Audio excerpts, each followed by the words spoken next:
Friends, welcome back to our channel.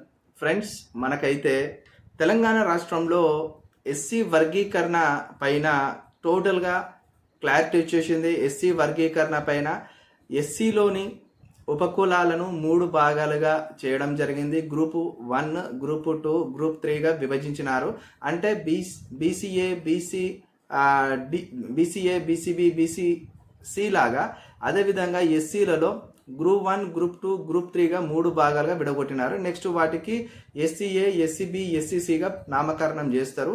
అయితే మనకు ఎస్సీలలో చాలా రోజుల నుండి ఒక డిమాండ్ ఏంటంటే మాకు ఎస్సీ వర్గీకరణ చేయండి, మేము రిజర్వేషన్లలో చాలా దారుణంగా వెనుకబడిపోయినాము, మాకు రిజర్వేషన్ ఫలాలు అందట్లేం లేదు, ఆర్థికంగా సామాజికంగా మాలో చాలా వెనుకబాటుతనం ఉందని ఎస్సీల మాదిగ దండోర మందకృష్ణ మాదిగన్న గారు ఈ యొక్క ఉద్యమాన్ని ఒక 30 ఏళ్ళుగా తన జీవిత ప్రయాణంలో ఎన్నో అడదుడుకులు ఎదుర్కొంటూ ఉద్యమాన్ని ఒక తారస్థాయికి తీసుకెళ్ళి ఒక దేశ ప్రధాని నరేంద్ర మోడీ గారి దృష్టికి తీసుకువెళ్ళడం జరిగింది.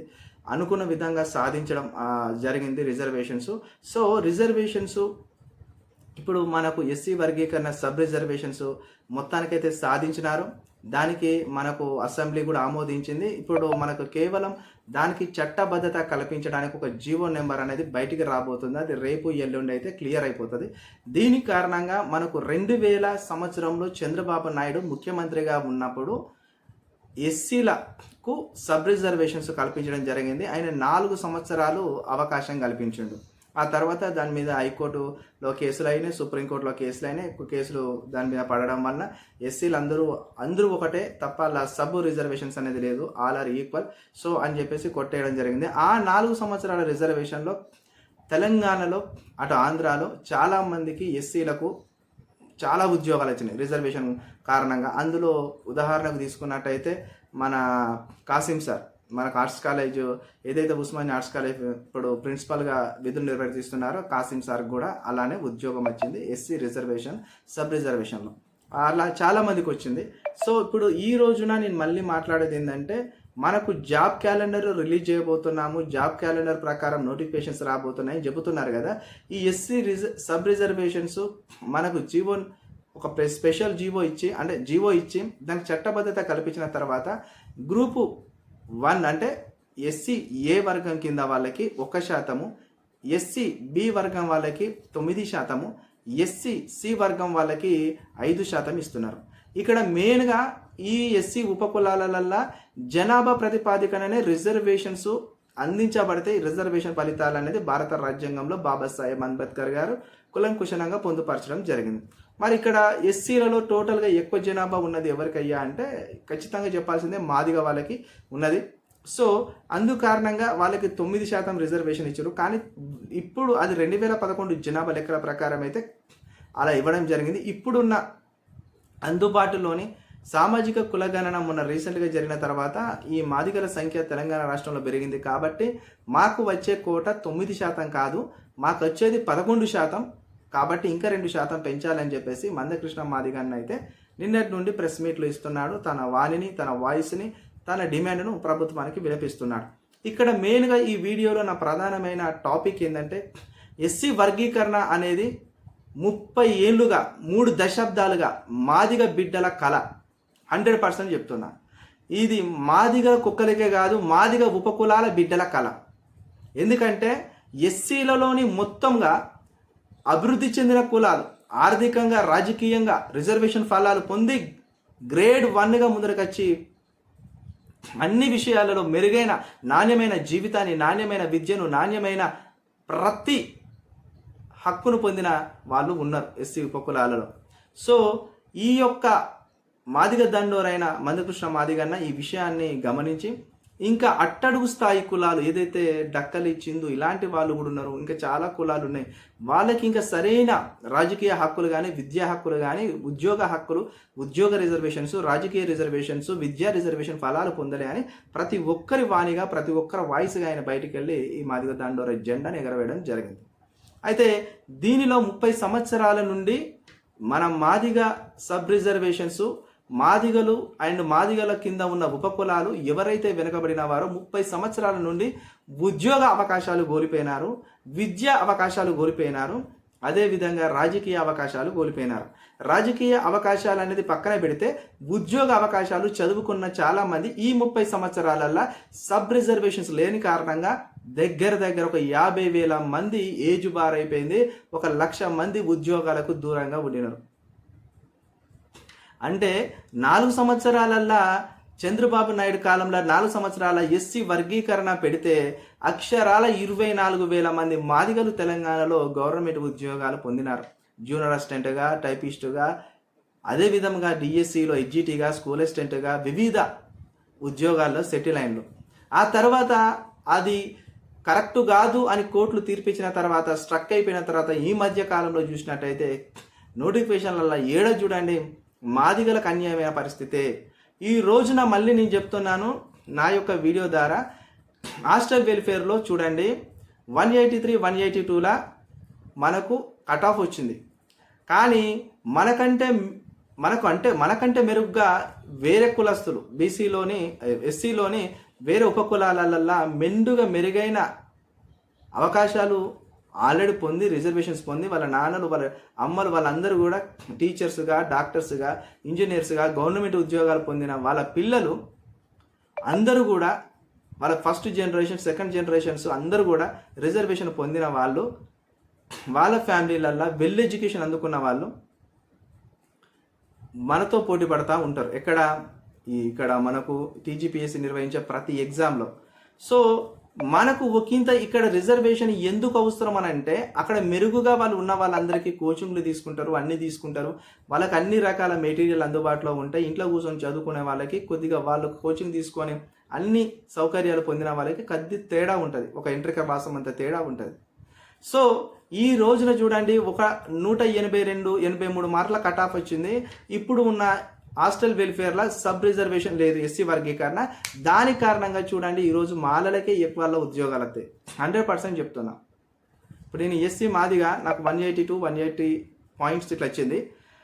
ఇప్పుడు నా పైన 2-3 ఎక్కువ మార్కులతో ఉంటారు, వాళ్ళకి 100% వస్తుంది. అదే ఇప్పుడు ఎస్సీ సబ్ రిజర్వేషన్ ఇప్పుడు ఉన్న నోటిఫికేషన్లో కనుక అప్లై చేస్తే బరాబర్ నాకు ఉద్యోగం వస్తుంది, వెళ్ళా హాస్టల్ వెల్ఫేర్. కానీ నాకు అది హైలైట్ కాదు, నేను ఒక ఉదాహరణగా నేను చెప్తున్నా, అంతే, ఉదాహరణగా చెప్తున్నా నేను.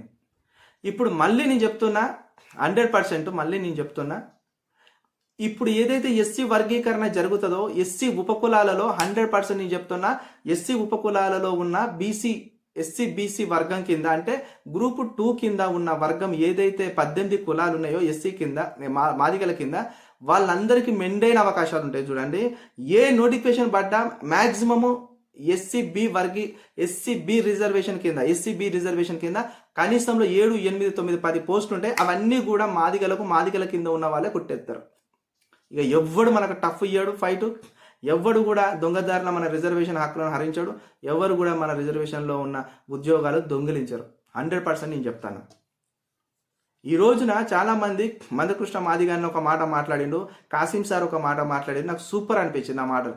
ఏం మాట్లాడిండు కాసిం సార్ అంటే, ఇప్పుడున్న ఎస్సీ వర్గీకరణ ఏదైతుందో ఇప్పటికీ గ్రూప్ 1కి, గ్రూప్ 2కి, గ్రూప్ 3కి అప్లై చేయండి, మా మాదిగల బిడ్డలకి చాలా మందికి ఉద్యోగాలు వస్తాయి.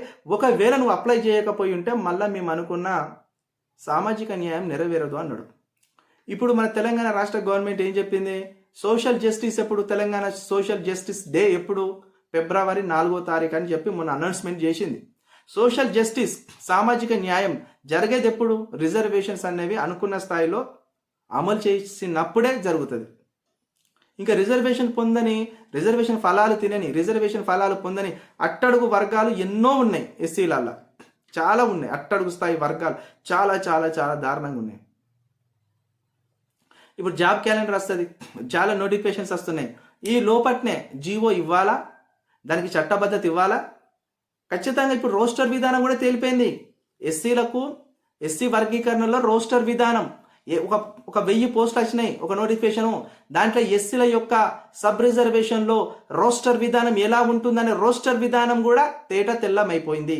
అవన్నిటిని క్లియర్ కట్టుగా ప్రభుత్వంలోని అధికారులు కమిషన్ ఇచ్చిన నివేదికను తీసుకొని క్లియర్ కట్గా విశ్లేషించి అన్ని పనులు చక చేసేసినారు, అయిపోయింది.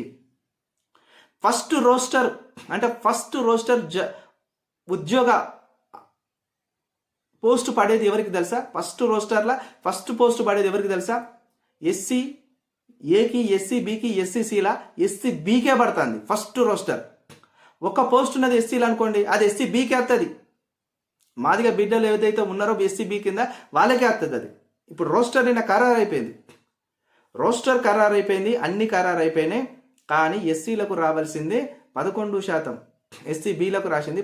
ఎస్సీ బి వర్గం ఏదైతే B reservation, SC B reservation కింద ఉన్నదో బీసీ బీకి లెక్క మాకు ఎస్సీ బి ఏదైతే ఉందో దాంట్లో మాదిగలు ఉన్నారో వాళ్ళకి రావాల్సింది 11%. మొత్తము దళితుల ఎస్సీ రిజర్వేషన్ మొత్తం 15%. 15%ల ఎస్సీ ఏ వాళ్ళకి 1%, ఎస్సీ బి వాళ్ళకి 9% అండ్ ఎస్సీ సి వాళ్ళకి 5% ఇచ్చారు. 9 5 14, 14 ఇది ఒకటి, ఎస్సీ ఏ ఒకటి 15. అయితే ఇట్లా కాదు, మాకు రిజర్వేషన్లో మాకు ఇచ్చే మా కోటాలో అన్యాయం జరిగింది, మాకు 9% కాదు మాకు వచ్చేది 11% అని మన అన్న మందకృష్ణ మాదిగన్న బాగా ప్రభుత్వాన్ని డిమాండ్ చేస్తుండు, ఇవ్వాలి మాకు 11% అని. సో నేను చెప్పేది ఏంటంటే నా మిత్రులారా, మనకు ఎస్సీ వర్గీకరణ వలన చాలామంది మాదిగ బిడ్డలకు రానున్న ఫ్యూచర్లో రానున్న జనరేషన్లో చాలామంది ఉద్యోగాలు రాబోతున్నాయి.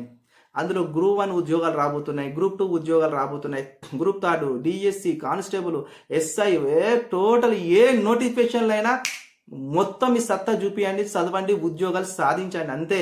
ఇన్ని రోజులు ఉద్యోగాలు లేవు, మన పోస్టులు మనకు వచ్చే మన కోటలో వాడెవడో దంచుకోబోతుండు, వీడెవడో ఎత్తుకోబోతుండు, మనకు మొత్తం ఉద్యోగాలు లేకుండా మన కోట హరించవేయబడుతుంది. మొత్తం 15% కోట ఒక దగ్గర ఒక కుప్పగా ఒక రాశిగా పోస్తే మనకి ఎటు కాకుండా పక్కోడు తీసుకెళ్తుండు, దంచుకెళ్తుండు అని మనం బాధపడ్డాం కదా. ఇక ఇలాంటివి లేవుగా. మన కోట మన శాతం 9, 100 10 వస్తే 9 పోస్టు మనకే.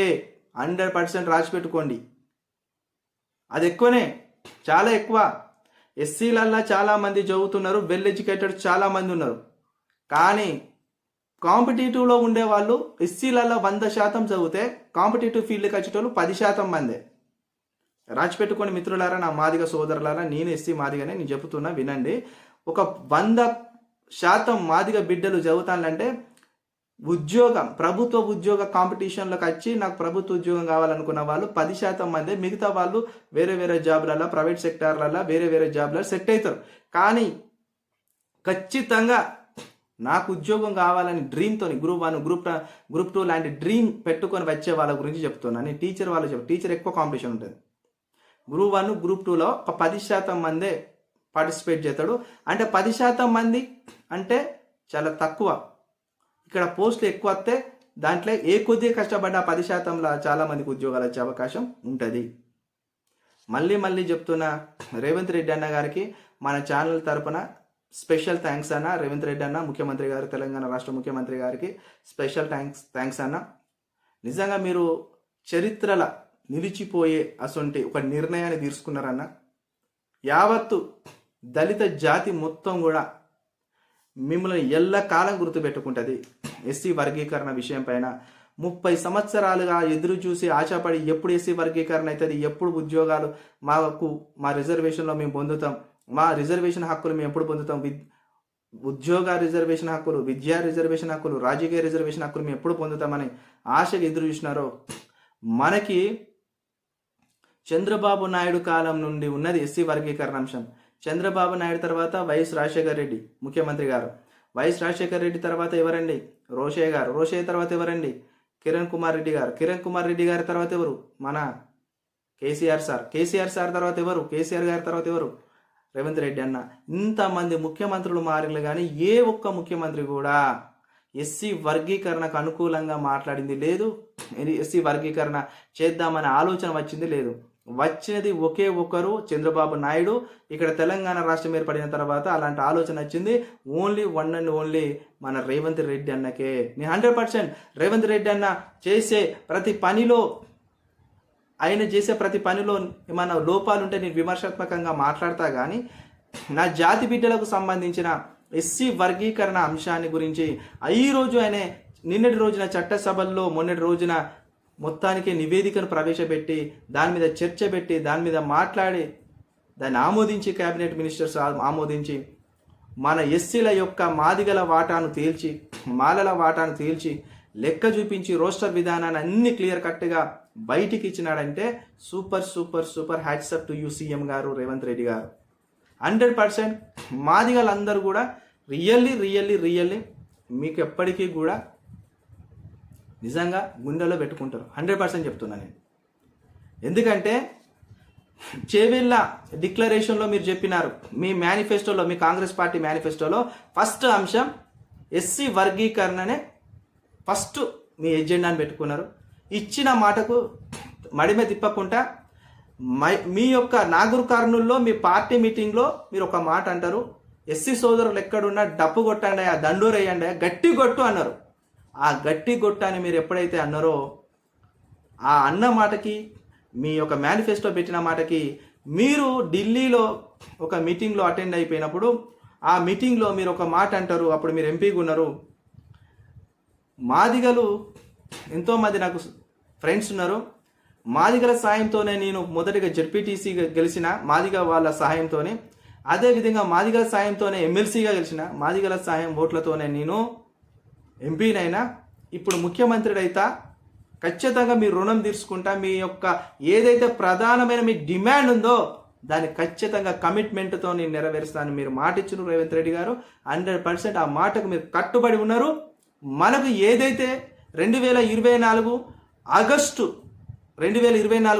ఆగస్టు 4వ తారీఖున సుప్రీంకోర్టులో మనకు ఎస్సీ వర్గీకరణపై అంశంలో మాట్లాడుతున్న జడ్జిమెంట్ సమయంలో 10 గంటలకు బెంచ్ మీదకి బిల్ అక్కడ వచ్చింది కేసు.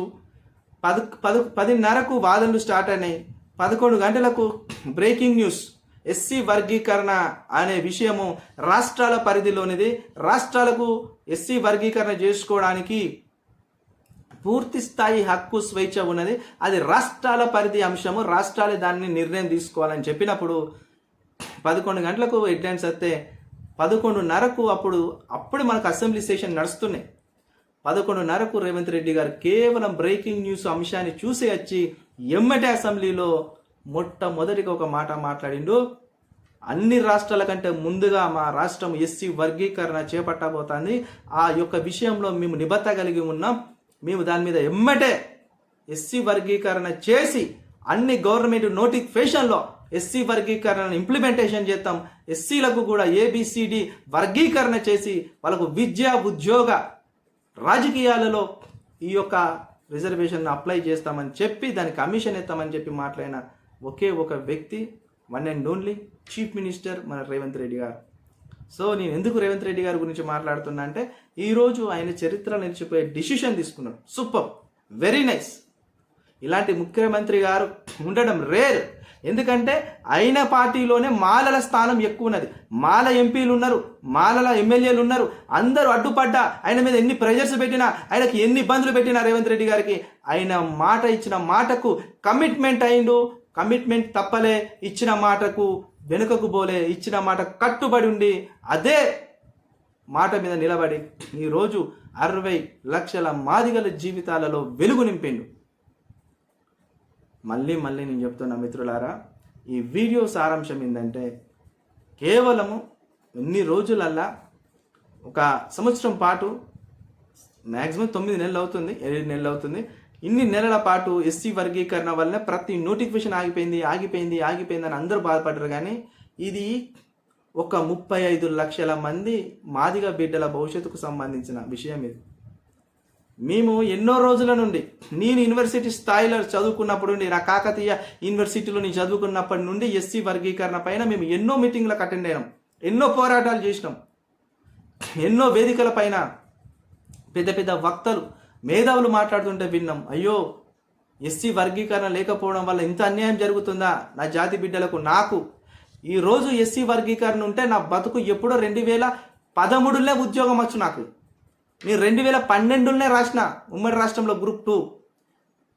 అప్పుడు కిరణ్ కుమార్ రెడ్డి గవర్నమెంట్, పోస్టు తక్కువ, కాంపిటీషన్ ఎక్కువ. అప్పుడు కూడా 2016 వచ్చు నాకు గ్రూప్ 2 ఎస్సీ వర్గీకరణ ఉంటే. కానీ ఈరోజు ఎస్సీ వర్గీకరణ లేకుండా ఇప్పుడున్న నోటిఫికేషన్ నాకు ఉద్యోగం వస్తుంది. రానున్న భవిష్యత్తు తరాలకు, రానున్న ఫ్యూచర్ జనరేషన్స్కి ఇదొక్క అద్భుతమైన కార్యం ఇది. నేను మళ్ళీ చెప్తున్నా, ఈడబ్ల్యూఎస్ కోటను గండి కొట్టుర్రి, 10% వల్ల కాదు, దాన్ని తీసి వేరేలోకి పంచుర్రి అని ఎవరైతే మాట్లాడుతున్నారో వాళ్ళ అసొంటోళ్ళు ఏనాడు మా ఎస్సీల గురించి మాట్లాడలే, ఎస్సీ వర్గీకరణ మీద మాట్లాడలే. మళ్ళీ చెప్తున్నా, రిజర్వేషన్స్ అనేవి జనాభా ప్రతిపాదికను ఉంటాయి, జనాభాను బట్టి ఉంటాయి, సామాజిక ఆర్థిక స్థితిగతులను బట్టి ఇస్తారు తప్ప ఏదో లొల్లి పెడితే జబ్బలు జరిసి తొడలు జరిస్తే మాకు ఎక్కువ ఇయ్యుర్రి, మీకు తక్కువ ఇయ్యుర్రి, మాకు అన్యాయం జరుగుతుంది ఉండదు. ఏదున్నా జనాభాను బట్టే ఖచ్చితంగా రిజర్వేషన్స్ వస్తాయి.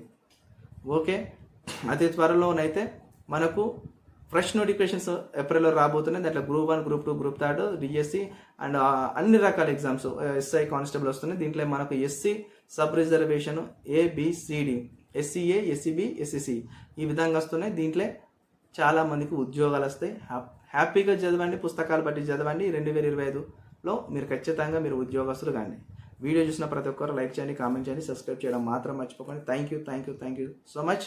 మరొకసారి చెప్తున్నా, వీడియో నచ్చినట్లయితే లైక్ చేయండి, కామెంట్ చేయండి, సబ్స్క్రైబ్ చేసుకోవడం మాత్రం మర్చిపోకండి. Thank you.